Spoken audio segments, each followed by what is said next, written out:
Hello, welcome back to the Hot Dog and a Handshake Classic Review Series. I am Shane Price, joined by Jayden Ginswater here for Ring of Honor Redemption, the August 2005 show from Ring of Honor. Yep, so this was August 12th, 2005, in front of 700 people in the Montgomery County Fairgrounds Coliseum in Dayton, Ohio. Dave Prazak and Lenny Leonard are on the call for most of the match, and then Jimmy Bauer joins them at some point. I don't remember when exactly. The show runs for about 2 hours and 58 minutes. It is available on YouTube if you want to search it out. Why are we reviewing this show? Well, Death Before Dishonor is this weekend. And also, as you mentioned, this was the August 05 show, so just a couple weeks ago was the 20th anniversary of this one. And if August 12th, 2005 rings a bell, from a certain promo from a certain man in a certain Chicago arena, I'll tell you why later. We'll get to that. But we can start with the beginning here of the show. When we get to that, I will say it's funny because the first match involves another man from Chicago who is loosely involved with that promo. Ace Steel, Delirious, Matt Striker, and Sterling Keenan, better known as Corey Graves. Wait, you said that Matt Striker. Not that Matt Striker. They saw it the exact same way, though. Yeah, okay. I was like, I'm pretty sure it's not, but then I was like, maybe it is, and I'm wrong, but it's not. Yeah, Sterling Keenan. That'd be way funnier if that Matt Striker went by Mustafa Saeed, though. Yeah. 4-corner survival match, so it is elimination, I think, right? It was elimination? No. Yeah. No, it's one fall to a finish? I think it was one fall to a finish. It's something the main event was elimination, but I think this one was one fall. This was a short but fun opener. I had a fun little time with this. It's interesting to see Corey Graves in there. Yeah, he looks way different. Mm-hmm. And especially because it's nobody outside of Delirious has a true gimmick. Mm-hmm. They're all just kind of 2005 indie guy. Yeah. I mean, Sterling had a little bit of that punk rock vibe to him. Yeah, but it's a vibe over gimmick, you know.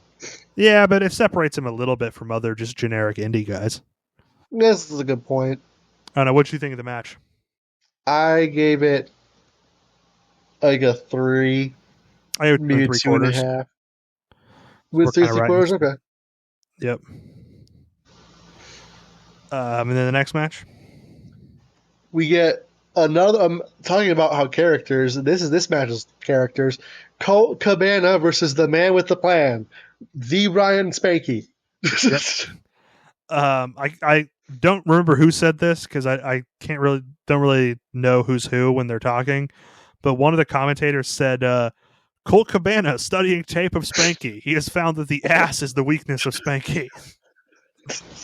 Because Colt was doing a lot of ass-based offense. which is about right for this time period. Yeah, it was a solid match, though. I had a fun time with it. This match was, I guess, kind of a goofy fun time. I gave it a 3 again. I went 3.25, so yeah, I'm just ahead of you. And our next match is the tag team title match featuring BJ Whitmer and Jimmy Jacobs with Nigel McGuinness and Chad Collier. Mm-hmm. This is a pretty solid match. Kind of there. Yeah, he's kind of there. This is Nigel's team. Fun fact. Chad Collier was trained by Dean Malenko, and now he's a magician. Is he? Did you know that Nigel McGuinness also dabbles in some magic? So they're the Magic Brothers. The magicians over here. Yeah. Magician Jones over here.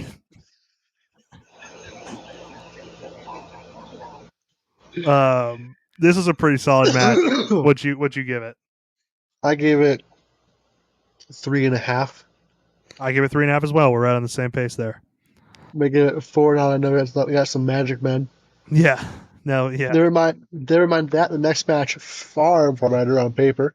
Oh, the next match was Austin Aries, Matt Sydal, and Roderick Strong, Generation Next, Mm-hmm. who are replacing Jack Evans with Matt Sydal. This was Matt Seidel's like audition to be in Generation Next, and Yeah, they said if they won the match, he'd be in, and they do win the match. So and Prince Nana somehow pulls Alex Shelley and Abyss out of his ass and gets yeah, hit them for the Embassy. This is their first match for the Embassy. really, both of them, Yeah, huh? Because they were both like fully in TNA at the time, right? Abyss yeah. and Alex Shelley. Yeah. Okay. The Abyss was already NWA champion by the time. Okay. Again, here's our weekly separate the art from the artist talk with Austin Aries.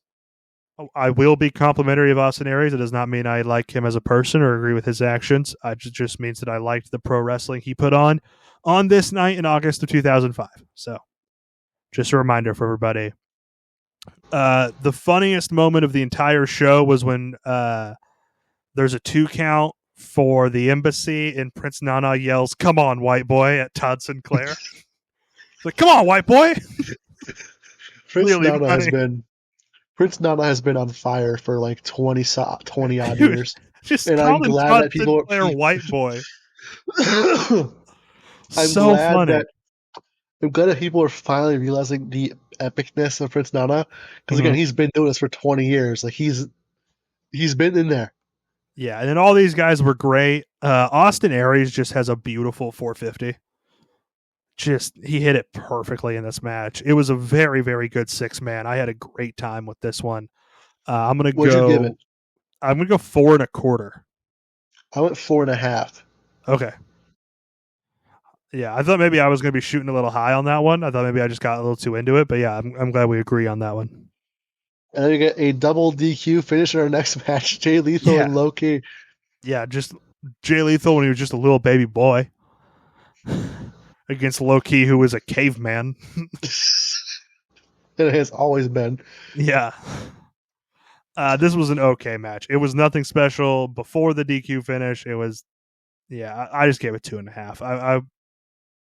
It was whatever. I can't say it was necessarily bad. It wasn't bad or good. It was just directly down the middle. Yeah, I agree. Next match is the second in the magical wild ride that is Matt Hardy in 2005. Yes. He'll take So on if you, yeah, go ahead. he'll take on Homicide this one. I guess if you want to give us the background of it. Yeah. So if you don't know, in 2005, Matt Hardy, while away on injury, was cheated on by Lita with Edge, also known as Adam Copeland. And he was ended up being released by the company, by WWE, and then went on a little indie run. And in that, he wrestled for Ring of Honor a handful of times before returning to WWE and having an awesome feud with Edge that really elevated both of their careers. Do you have anything to add? No, that's pretty much it. Yeah. So You this is put this the is nail on just, the. we do have on the schedule that Matt Hardy Edge cage match that they end up having in WWE for later on this year, because there's also a great Cena Kurt Angle match on that card. And we've been celebrating Cena all year, of course. And so yeah, I thought this was a pretty damn good match though with Matt Hardy and Homicide. Yeah, I agree. Pretty solid. What did you give it? I give it 4. I was just under you with 3 3/4. Okay. Yeah, that was a really good So match. It's two great wrestlers going at it. yeah, it could have been better, I guess. Mm-hmm. But Matt Hardy definitely showed him on his own here. Yeah. Finally, the main event: Mm-hmm. Christopher Daniels, CM Punk, James Gibson, and Samoa Joe in a 4-way elimination match. Yep, James Gibson, for those of you who may not know, that is Jamie Noble in WWE. And this was right at the end of CM Punk's Ring of Honor run. The next day in Chicago was ROH Punk the Final Chapter, where he wrestled Colt Cabana in a 2 or 3 falls match. And like I mentioned earlier, when I was first setting up my notes here for this show, I wrote down August 12th. I was like, that sounds kind of familiar. And I remembered it was from Punk's first promo in AEW. And he actually mentions August 13th. That's why it's kind of familiar. It's right on there. You may remember, I have the quote here. It's, "Can I tell you a story? You see, I felt before like I had to leave. I didn't want to, but I knew I couldn't stay. And that was when I used to work for a place called Ring of Honor. August 13th, 2005 was my last match in Ring of Honor, and I famously came out with tears in my eyes. And walking out here today, I now know why I was crying. And it was a lot of reasons, but what's it boiled down to was I had made a place where people could come work, get paid, learn the craft, and love professional wrestling. And I cried because I knew I was leaving a place that I love, and it was home. And I knew where I was going wasn't going to be easy for a guy like me, because I'm one of you." So I look at it like this. August 13th, 2005, I left professional wrestling. August 20th, 2021, I'm back. So this was, from CM Punk's own words, the night before the night he left professional wrestling. Which is funny because he makes a one-night appearance in February 2006 because shit got fucked by Ring of Honor. So what happens in February 06? It's not Ring of Honor's fault. Low Key quits. Mm-hmm. And TNA pulls their talent because of a snowstorm, so they're scrambling. And WWE lets them go to work a show. Really? Who does he wrestle? He wrestles with Bryan Danielson in a tag team match against Adam Pearce and Jimmy Rave. Huh. It's ROH unscripted too. Interesting. Might have to throw that on the list. You said ROH unscripted? 2. It's a weird show because of what all that happened. Mm-hmm. But I think it'd be interesting to watch. Sounds like a fun time. This show though. Yeah. This match rules. Yeah, Zach Gibson's ring gear was based on the car from Dukes of Hazzard. Do you mean James Gibson? Who did I say? Zach Gibson. Oh, I said Zach Gibson. Yeah, wrong Gibson. James Gibson. I've been watching too much wrestling. He's not that grizzled. Yeah. He's not Liverpool's number 1, all right? He's West Virginia's number 1, James Gibson. So Gibson leaves with an injury. And then Punk moves Daniels' foot off the rope so that Daniels passes out in Joe's hold without the rope break. Daniels then tries to enziguri Punk. Punk ducks and he hits Joe. Punk low blows Daniels to get rid of him, rolls up Joe. So we think, oh, CM Punk won. If he doesn't lose the title tomorrow night, he's leaving the company with the belt. Where have you heard that before? CM Punk leaving the company with the belt. Yeah, I wonder. And then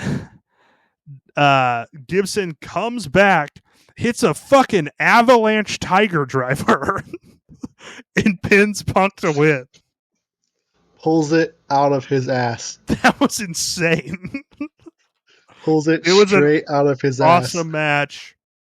Great build up. I love the Gibson leaving and coming back thing. What'd you think of this match, and what'd you rate it? Oh, it's damn near perfect. It is the emotions that wrestling can give you, from James Gibson storming back out there to the finish. Mm-hmm. He rejoins WWE the same year. Yeah, this probably is what got him rehired. Probably. Somebody at WB saw that fucking avalanche tiger driver and we're like, we gotta bring that guy back. And then do nothing with him. Yeah. We can't let that demon be out there competing against us. What'd you star rate it? 4.5. I have 4.25, so we're right there on the same wavelength again. Best moment. The Avalanche Tiger Driver? Yeah, that was really awesome. That's probably best spot. I think best moment is when he comes back through the curtain. Oh, yeah, I didn't even think And about like all that. the Yeah. referees are trying to get him to stop and go back to the hospital. But he just drives right through and gets in the ring. And Yeah, then it was also I'll a give pretty him. cool moment, the celebration at the end when the roster comes out and he shakes Punk's hand and they hug. You can tell it's a really emotional moment for Punk, just knowing that this is kind of the closing of a specific chapter of his life and of his career and him moving on. So I really, those are kind of the two emotional cruxes of the night, where Gibson coming back and then Punk leaving, knowing that there's only one date left on his Ring of Honor punch card. But of course, obviously, we know that he ends up back there for that random 2006 situation. But yeah, I think it was really cool. MVP of the night, I think, is James Gibson. Yeah, I'd agree. Heat check, best performance in a short amount of time. Prince I Nana? want to say Prince Nana, yeah. Yeah. Come on, white boy. Gear of the night, James Gibson's was pretty cool. I did like that. I think I'll probably give it to him. I mean, it's the 2000s indies. There's not a lot of special gear. Yeah, I liked Cole Cabana's polka dots, and there was that one guy in the crowd making fun of him, and then Cabana and Spanky teamed up to make fun of the guy in the crowd. That was a really funny bit. Apex Mountain. Was this the Apex? Was this the Apex for James Gibson, Jamie Noble? Unfortunately. Yeah.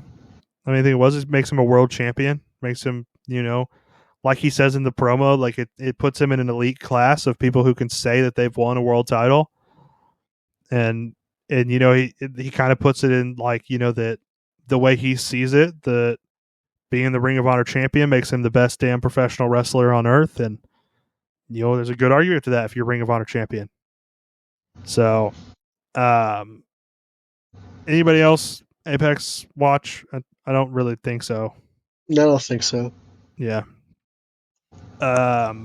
Recasting. What match do you want to recast here? Do you want to go with the main event 4-way? Sure. Or Matt Hardy and Homicide? I think let's do that one, actually. It'd be more interesting. Okay, because I have an idea here.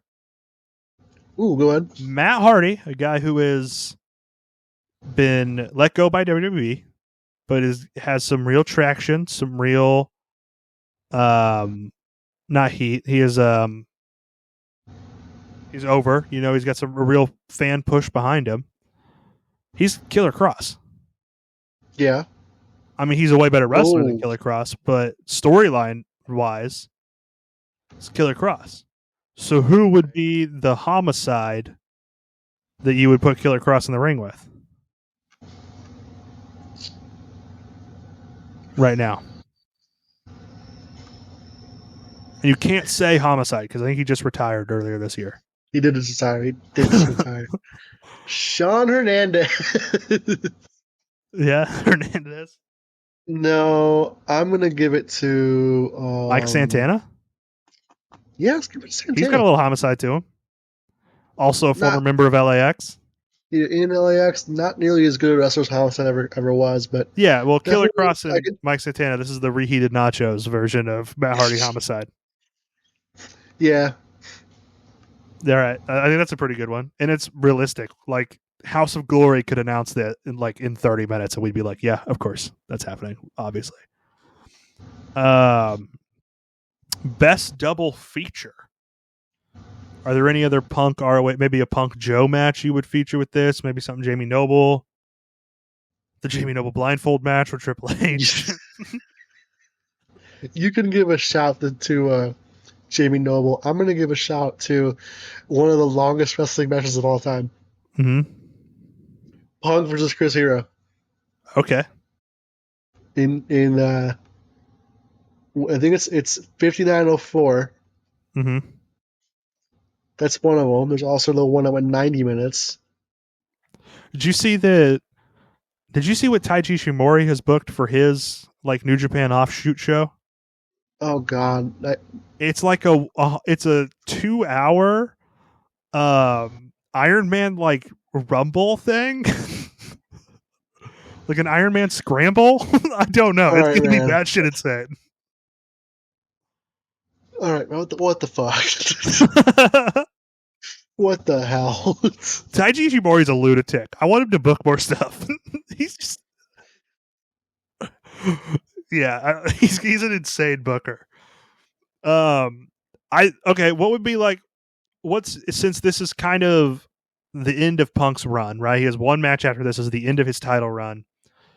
What is Punk's best Ring of Honor match? What's your favorite Punk Ring of Honor match that you would feature with this? Probably Punk Joe. Punk Joe? I am Yeah. partial to the Punk Raven Clockwork Orange match. I fucking love that match. It's one of the times where like a real deathmatch type thing I like just as much or maybe more than you do because it's just awesome. But I think Punk Joe is a really good pick too. And it pairs better with this because Joe is in this match and plays into the history a little bit more. But I just wanted to shout out Punk Raven. Anything? Could we predict Taiji Ishimori goes even more crazy? What's the date on that one? I got it. I just had it. Let me see. I think it's going to be on this page right here. Okay. Is there anything from this Ring of Honor show that goes in the Criterion Collection? It's up to you on the main event. I didn't think of it as a 5. That's fair. Yeah. Classic hot dog, classic handshake. Can you pick the main event? Yeah, I think nothing's off the book here because we kind of just picked it because we thought overall it'd be a good card, and it's the 20th anniversary, and we had a Ring of Honor show coming up. It's just kind of a few outside factors. There's nothing specific on the show we picked it for. Versus like last week, we had that Sami Callihan match that we picked the show for. So I'd say the main event's open. No, I picked the main event. Yeah, so did I. Yeah, it's Punk Joe, Gibson, and Daniels. It's a rare time where Christopher Daniels is like has the least good performance in a match. By the way, like that's how you know this match was good because Christopher Daniels had the worst performance. And that's not saying he did bad. It's just that Joe, Punk, and Gibson were better. Like it's just that's how you know the match is good. Did you find the date on that Taiji Shimori thing? October 7th. Okay, I'll put it in the list. I'll put it on the predictions schedule. Anything else from this, or do you want to tell them what's next and take them out? What is next? We are reviewing 2 episodes of Nitro from June in 1997. Oh, that's right. Because it's the Nitro 30th, I think, 95, right? Yeah, the Nitro 30th anniversary. I think so. Yeah.